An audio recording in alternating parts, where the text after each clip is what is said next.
कटनी की बेटी अर्चना तिवारी की गुमशुदगी की घटना मध्य प्रदेश में सामाजिक और प्रशासनिक स्तर पर गहरा असर डालने वाली घटना साबित हुई है। 7 अगस्त 2025 को रक्षाबंधन के शुभ अवसर पर इंदौर से कटनी अपने घर लौट रही अर्चना तिवारी अचानक भोपाल के रानी कमलापति रेलवे स्टेशन के पास से चलती ट्रेन से लापता हो गई। अर्चना तिवारी इंदौर में रहकर सिविल जज की परीक्षा की तैयारी कर रही थी।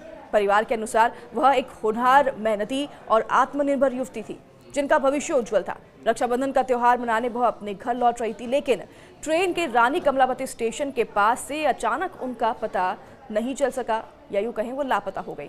यह खबर जैसे ही कटनी पहुंची, पूरे परिवार में हड़कंप मच गया और पुलिस को सूचित किया गया। उधर कटनी में अर्चना की गुमशुदगी की रिपोर्ट दर्ज होते ही स्थानीय पुलिस और रेल पुलिस ने उसकी तलाश शुरू कर दी। Rail police SP Rahul Singh Lodha ने मामले की गंभीरता को देखते हुए समझते हुए 2 टीमें बनाकर इंदौर, भोपाल, कटनी और नर्मदापुरम क्षेत्रों में व्यापक जांच पड़ताल शुरू करवाई।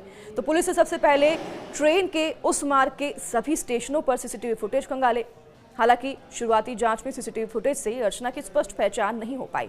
पुलिस ने फिर अर्चना के मोबाइल फोन के कॉल रिकॉर्ड्स को खंगाला और इंटरनेट डेटा रिकॉर्ड्स को भी देखा, जिसका भी विश्लेषण किया। तो वहीं मोबाइल फोन की लोकेशन, इंटरनेट ब्राउजिंग पैटर्न और कॉल डिटेल्स ने पुलिस को कई अहम सुराग दिए। इससे ये पता चला कि अर्चना ट्रेन से अचानक कैसे और कहां उतरी हो सकती है।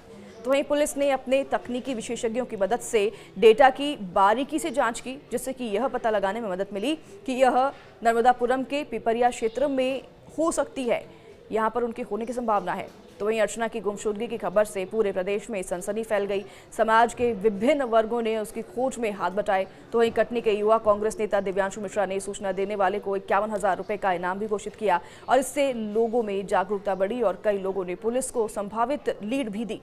तो कई बार लोगों ने यह दावा किया कि उन्होंने अर्चना जैसी दिखने वाली लड़की को देखा है, जिससे कि पुलिस की जांच और भी तेज हो गई।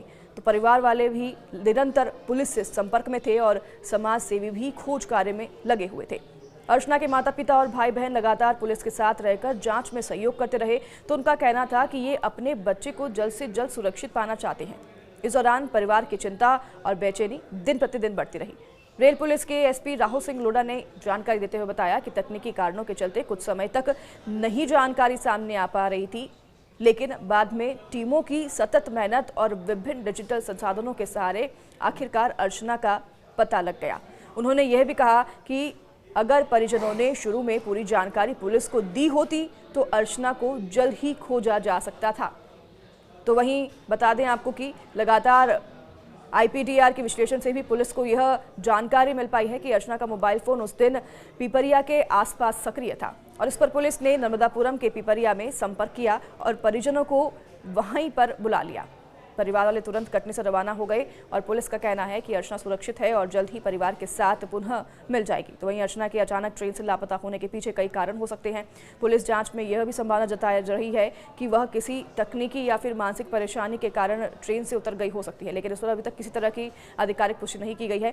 कुछ शुरुआती संकेतों से ये पता चला है कि अर्चना उस समय किसी तनाव या असमंजस की स्थिति में थी, जो कि युवाओं के बीच आजकल काफ़ी आम हो गया है। सिविल जज की परीक्षा की तैयारी के दौरान एक तरफ जहां पर दबाव और दूसरी तरफ परिवार के साथ समय बिताने की इच्छा, इन दोनों के बीच उनकी तनाव स्थिति जो है ठीक नहीं हो सकती, इस पर भी संभावना जताई जा रही है। हालांकि पुलिस अभी भी इस पूरी गुत्थी पर काम कर रही है और गहनता से जांच की जा रही है। जल्द ही घटना के असली कारणों का खुलासा पुलिस करेगी। तो वहीं अर्चना तिवारी की गुमशुदगी और बाद में उसे खोज निकालने की प्रक्रिया ने कई महत्वपूर्ण बातों को यहाँ पर सामने रखा है और इन सभी महत्वपूर्ण बातों पर हमें नज़र एक बार डालना चाहिए। पहला यह है कि परिवार को ऐसी घटनाओं में तुरंत और पूरी जानकारी पुलिस को देनी चाहिए, ताकि आज जो है तेज और प्रभावी हो और जांच में किसी तरह की दिक्कत ना आए। दूसरा, आधुनिक तकनीकी साधनों जैसे कि मोबाइल डेटा, इंटरनेट डेटा और सीसीटीवी फुटेज का सही इस्तेमाल पुलिस जांच में बेहद सहायक हो सकता है।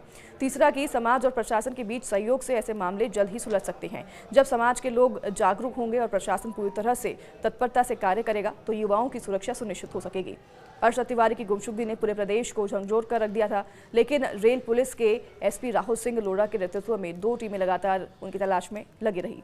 तकनीकी डेटा, लोगों की सूचनाओं और सीसीटीवी फुटेज की मदद से आखिरकार अर्चना की लोकेशन का पता चल गया और परिजन को वापस अर्चना को मिलाने के लिए पिपरिया बुलाया गया और यह घटना एक बड़ी राहत के तौर पे सामने आई है। अर्चना अब सुरक्षित है और उसे परिवार को सौंप दिया गया है।